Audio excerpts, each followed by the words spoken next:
Well, the Office of the Inspector General for the Department of Justice is continuing its ongoing investigation into the Fast and Furious gun running scandal. But the scope of that investigation is raising some concerns for some lawmakers, including our next guest. Republican Congressman Darrell Issa is chairman of the House Committee on Oversight and Government Reform and obviously has been very involved with looking at this Operation Fast and Furious from the beginning. So, Congressman, why do you have concerns about the investigation headed up by the Inspector General?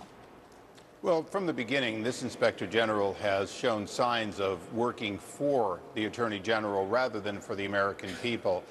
She's been guilty of leaking information that has interfered with our investigation. So we have concerns. Moreover, if this delays the investigation by trying to look backward to see if the Bush administration did equally or similarly bad things, it really doesn't accomplish much at all, when in fact what we're trying to do is get a policy change in this administration, and quite candidly, we'd like to get the kind of sincere apology for the Terry family that really hasn't come yet. So what would you like instead of this Inspector General investigating? Would you like another investigation that's going on simultaneously? What are the alternatives? Well, I think you hit it on the head. Operation Wide Receiver, a seemingly flawed but closed and announced to be a failure program that occurred under the Bush administration, certainly needs to be looked at to be fully vetted, and we are also looking at it. But this was a program that was done with the Mexican government. It was done in comparatively plain sight, and it was closed before Eric Holder and the Obama administration came to office. So I think it is separate. Certainly we want to look at it. We want to look at misconduct done by this government that affects the American people, because that's what we're charged to do. But in the case of Fast and Furious, we still have thousands of weapons in place. Eric Holder, just a week ago, tried to say that the connection between Brian Terry's death and the two weapons from Fast and Furious found at the scene was tenuous. He wouldn't even admit that, in fact, Fast and Furious had led directly to the death of Brian Terry. He seemed to want to obfuscate that. That shows that we really need to get some sort of change at the Department of Justice and in the AG's office, or we're not going to get the kind of change American people can believe in. So you're still calling for the resignation of Eric Holder? I've never called for his resignation. I certainly, unlike the president, do not have full confidence in Eric Holder, but I want to work with whoever the president has confidence in to make real change.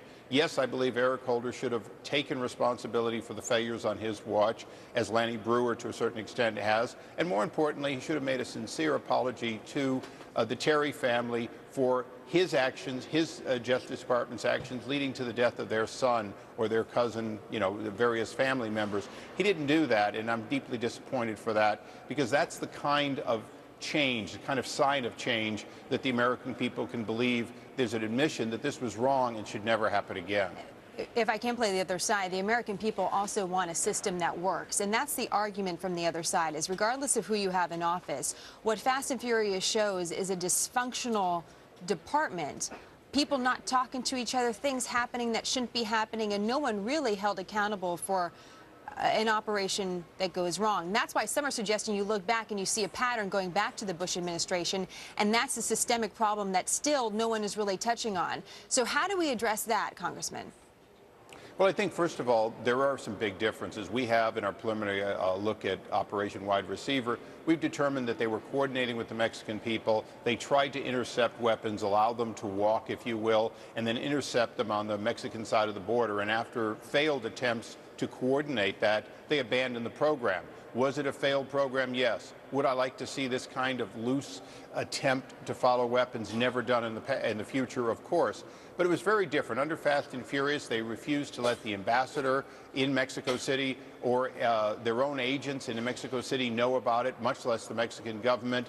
And these weapons, they didn't try to track them. They simply let them walk in hopes that they'd find them at crime scenes south of the border. And what happened is they found them at crime scenes both south and north of the border. So let me just be clear. Do you think there should be any gun-walking operations at all moving forward? Never. Never, ever. So no matter what administration's in place, that the Bush administration was also wrong for having this type of project, although different, the Bush administration is also wrong for having that type of operation happen. If a weapon is allowed to leave a gun store, it has to be in a way in which it is constantly tracked, and there is a high likelihood that it cannot be lost and put into wrong people's hands permanently. If those safeguards are not sufficient, then a weapon should never be allowed to move 1 foot. If you can have absolute tracking and safety, of course, we understand why they may want to follow a gun purchaser to his next stop. But it's very clear that the systems that you and I think of, the sort of James Bond systems of absolutely knowing where the weapon is and tracking it, although they exist, they haven't been used, and not using them is inexcusable. Still a lot of questions about this operation, and we're going to continue to follow the investigation. Congressman, always nice to have you. Thanks for spending some time today. You're most welcome.